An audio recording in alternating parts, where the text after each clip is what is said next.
During colonization, as newcomers began to come and settle, the first established colony being that of Jamestown in 1607, were gifted a deer from the Indians in the month of July in exchange for European friendship. The Indians were satisfied with the gifts given to them by the Europeans. This was to ensure neither side will not make war with each other. During that time, many wars had arose between the Indians and Europeans. One of the bloodiest wars took place between 1675 and 1676 between the Indians and English colonists, as some of the Indians viewed their settlement as an invasion. As wars took place, so did treaties. America holds about 500 treaties with the American Indians, ranging from the years of 1778 and 1871. These treaties were to call a truce, but also included taking Indian land. As wars took place, so did the assimilation to English European power. Many Indians were either defeated in war, forced into slavery, or possessed great fear of the English and complied to the power structure. American slavery, as we know, is shaped in a way where Black people are the face of American slavery. Whether if it's enforced slavery or volunteer slavery, Black Americans were not the only ones to have experienced slavery in America. 1625, Irish along with other European groups had been enslaved by the English in North Carolina. However, unlike other empires and/or nations, America took a different approach in slavery. Many Negro slaves were prisoners of war, along with bribing the Negro with provisions in exchange for their labor.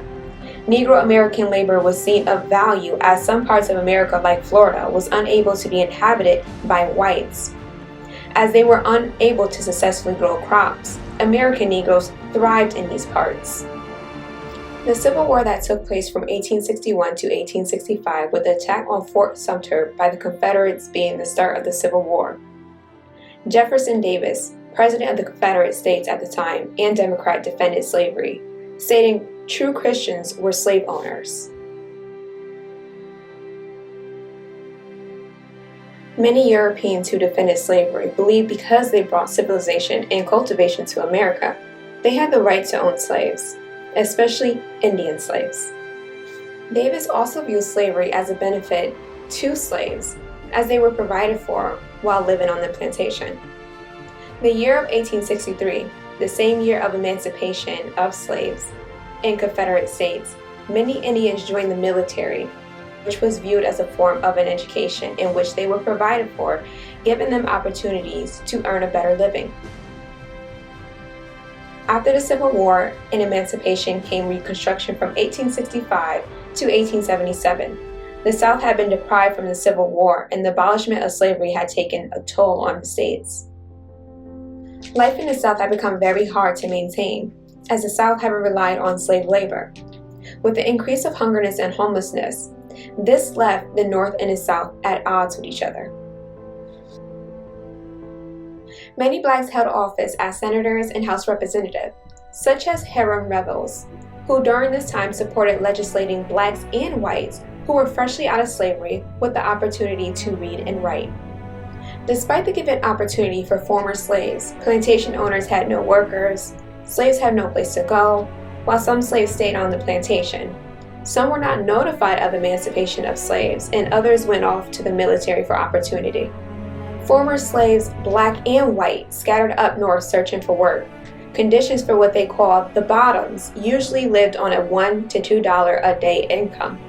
Children young as 9 years old were left home alone to care for the younger siblings.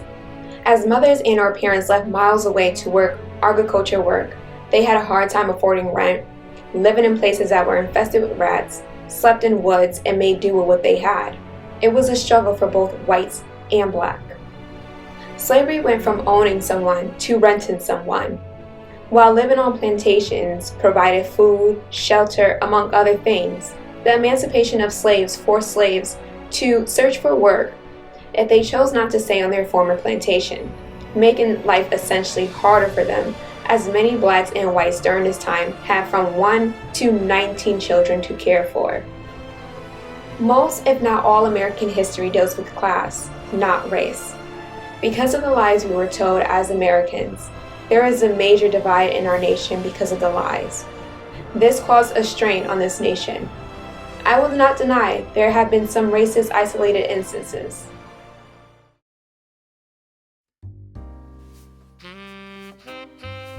In early Black America, racism was not a concern, as we had store owners, educators, entrepreneurs in the neighborhoods that provided services.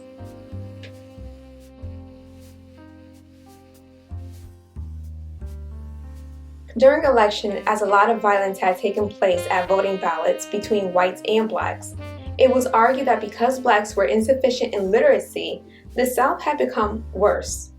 Because the 15th Amendment of 1870 protected every American's right to vote, they advocated that you must have some form of literacy to be able to vote, giving very few blacks the opportunity to still vote.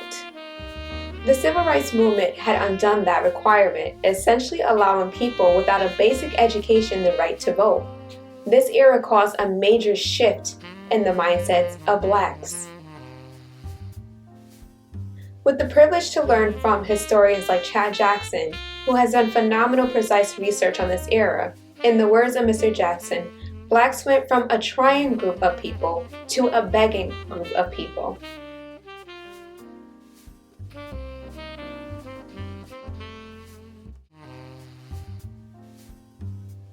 Lack of education is one of the driven factors to being impoverished. Education was for the growth of a person, creating innovators, thinkers, and inventors. Education was an isolated privilege. Upper-class Americans practiced the belief of only upper-class children having the right to an education. This essentially left lower-class Americans to continue the cycle of volunteer slavery work. A famous man known by John D. Rockefeller targeted lower-income children. 15 years later, after the emancipation of slaves, the black community specifically had lacked education. Rockefeller focused on the education in the South and teaching the upcoming generation industrial work. In 1902, he established the General Education Board. He believed poor children should be trained as workers. However, what was told to these students, if they worked very hard, they can achieve anything they would like in life.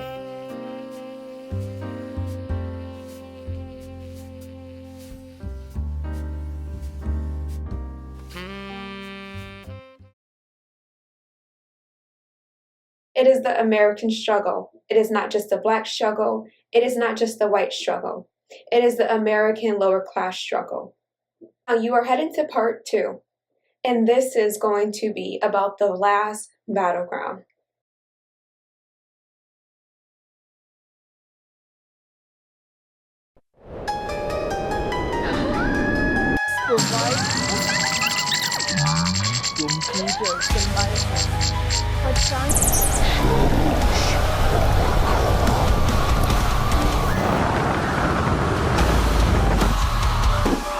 Police say the protest became a riot. Electronic hybrid, which uses the versatility of electronics with the button. He said both men agreed more needs to be done to stop the historic migration flow. He hollers out, "Oh, faceless, faithless, and perverted generation." Your lack of true repentance, you really want God to prove to you that He really exists. To President Bush, did he not go to war?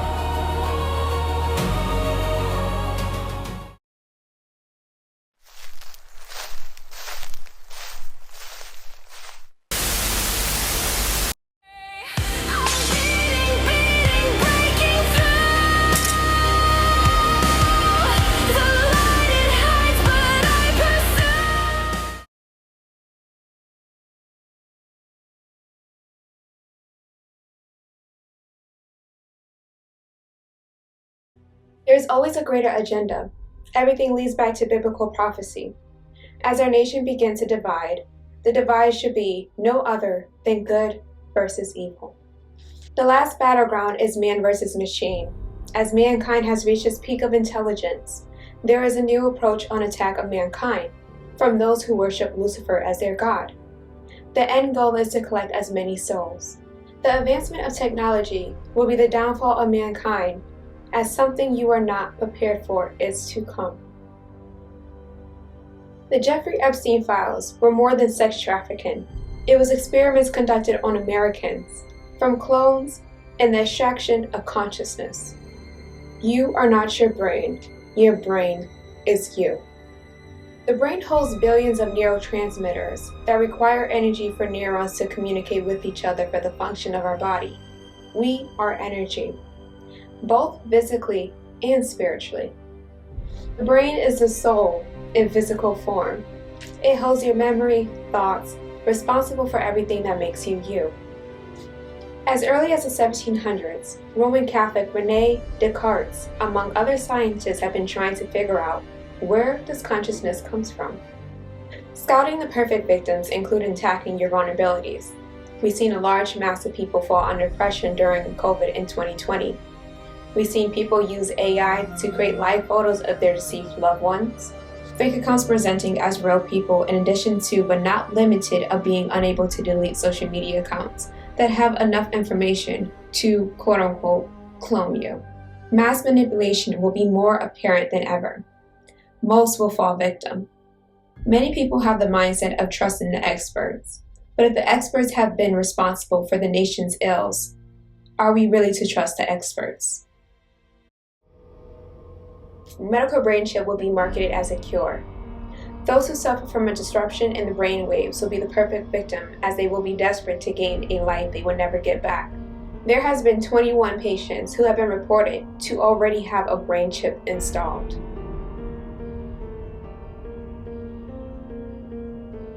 As those who move further away into the digital world, the feeling of loneliness in people will skyrocket. As people become disconnected from the rest of the world, artificial intelligence will be able to fill that void. As long as you are in a digital world, artificial relationships, friendships will be on the rise. As the average mind will have a hard time distinguishing reality from fantasy. You are able to observe that now. Famous shows like Catfish depicted how easily it was to fall for what some will say the obvious. This time, it won't be someone, but something.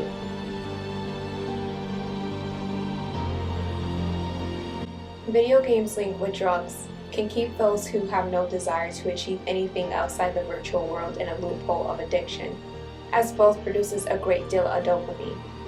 The risk can lead to being highly influenced, doing things you wouldn't normally do. For years, there have been debates on whether if violent video games have been a cause of mass shootings in some perpetrators. Video game addictions are open to the realm of mental disorders, being driven to suicide, homicide in some cases. The liar becomes the truth teller. As things start to become digital, your identity in the truth gets lost. The digital world allows any kind of change, shaping a false reality. Although you might know what happened, others won't, leaving you open to be ostracized by the rest of society. Cyberbullying will spike.